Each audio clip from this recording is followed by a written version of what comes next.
రాములోరు పగబట్టినట్టేది అంటున్నాడు కదా ఒక్కొక్కలను.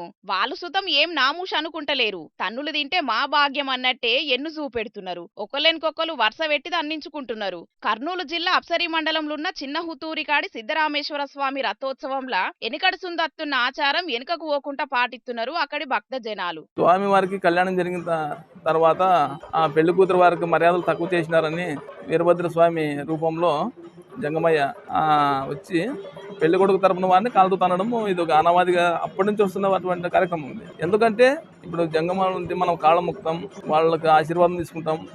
అలాంటిది వాళ్ళ కాలు తగిలితే భక్తులకి మంచిదని చెప్పి ఇది జరుగుతుంది అనాదికలంగా. యోగి సిద్ధరామేశ్వర స్వామి శివభక్తుడట. ఆయన ఎనకట 500 ఏండ్ల కింద శివపార్వతుల కళ్యాణం జరిపించిండట. ఇక ఆడ భక్తులు చిన్న చిన్న తప్పులు చేసుడుతోని శివుని కుమారుడు వీరభద్ర స్వామి అక్కడి ఆలయ పూజారి జంగమయ్య రూపంలో వచ్చి శివపార్వతుల ఉత్సవ విగ్రహాలను నెత్తిన పెట్టుకొని చేతిల త్రిశూలం పట్టుకొని అక్కడి భక్తులను కాలితోని దండిండట. ఇక అప్పుడు భక్తులకు మోక్షం వచ్చిందట. ఇక అప్పటి సుంది ఈ ఆచారాన్ని బంధు పెట్టకుండా పాటిస్తున్నారట.